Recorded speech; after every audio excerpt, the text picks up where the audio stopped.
Sebelumnya terima kasih atas masukan yang telah diberikan, sangat cermat dan terstruktur. Saya pikir beliau adalah diplomat hebat, pernah menjadi wakil menteri luar negeri walau hanya diberi kesempatan sekitar 3 bulan. Jadi yang pertama, masalah biaya bila keluar negeri. Ini sudah dijelaskan beberapa kali. Jadi segala kelebihan biaya yang telah dianggarkan oleh negara itu sepenuhnya ditanggung oleh pribadi Presiden Prabowo. Kemudian yang kedua, jumlah rombongan. Ini sangat penting. Jumlah rombongan Presiden Prabowo itu sudah berkurang besar-besaran, lebih dari separuh dari periode sebelumnya. Jadi kalau dulu itu sekali keluar negeri bisa lebih dari 120 orang. Zaman Pak Dino seperti itu. Nah, zaman Presiden Prabowo jumlahnya antara 50 sampai 60 orang maksimal. Ini sudah banyak yang tahu, termasuk juga wartawan pasti tahu itu semua. Kemudian yang ketiga, jadwal harus 1 tahun sebelumnya. Jadi gini, perkembangan dunia global itu sangat dinamis, hari per hari. Nah, jadi ada jadwal tahunan dan ada jadwal yang mendesak sesuai kebutuhan dalam negeri dan luar negeri suatu negara, ya. Kemudian yang keempat, masalah protokoler dan frekuensi keluar negeri dalam 1,5 tahun terakhir. Jadi Presiden Prabowo itu adalah presiden baru yang mulai menjabat saat dunia sedang krisis. Sebelumnya ada konflik di Ukraina, ada di Venezuela, kemudian sekarang ada di Iran dan Timur Tengah, itu terlibat Saudi, Qatar, Bahrain, UAE dan lain sebagainya, ya. Jadi setiap pemimpin tentunya harus bangun hubungan yang dekat antar pemimpin dunia. Dan kita tidak bisa hanya mengandalkan saat krisis baru kita minta bantuan. Tidak, kita harus panen hubungan yang baik. Lalu bila suatu saat ada kondisi mendesak, kita bisa minta bantuan. Dan begitu pula sebaliknya, oke?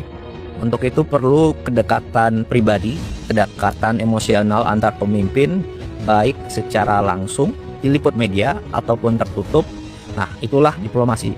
Jadi salah besar kalau dibilang hanya gagah-gagahan, seremonial. Jadi kita harus lihat apa yang sudah dicapai dalam 1,5 tahun terakhir ini.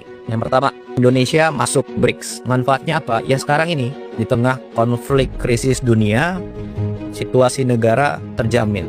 Stok BBM aman. Harga BBM subsidi tidak naik. Stok pangan aman.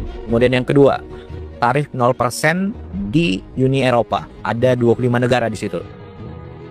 Dan ini perjanjian yang sudah diurus belasan tahun yang lalu. Tapi kapan tercapai? Ya zaman Presiden Prabowo, tepatnya tahun 2025 lalu.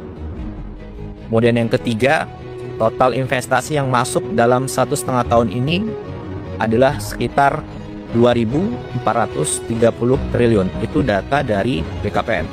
Kemudian contoh konkret lagi nih. Bulan lalu Presiden Prabowo ke Jepang dan Korea, kembali langsung ada investasi sekitar 575 triliun. Kemudian yang keempat, sekarang kita punya alat pertahanan yang kuat sekarang, ya. Dan itu dari banyak sekali negara. Prancis, Amerika, Rusia, Cina, Inggris, Eropa, banyak negara. Kemudian yang kelima, program ibadah haji tahun 2025 lalu dan khususnya tahun ini itu lancar.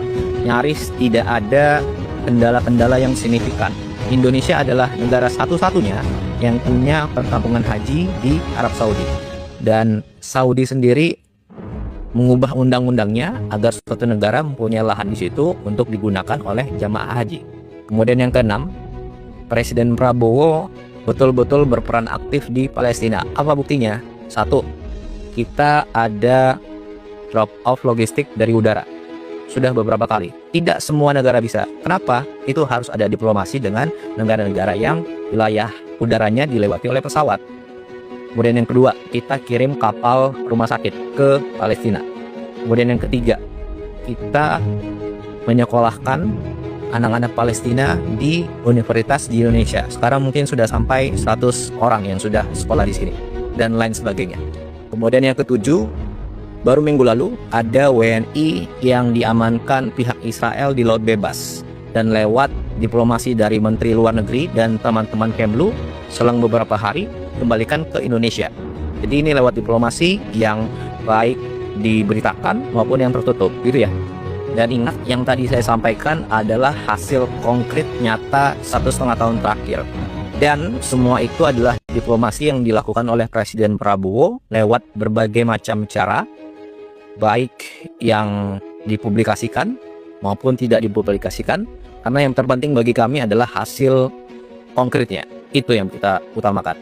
Kemudian terakhir, masalah pertemuan dengan kepala negara lain di event-event tertentu. Jadi gini, pertemuan dengan kepala negara lain di suatu event itu yang menentukan adalah Bapak Presiden dan juga saran dari Menteri Luar Negeri.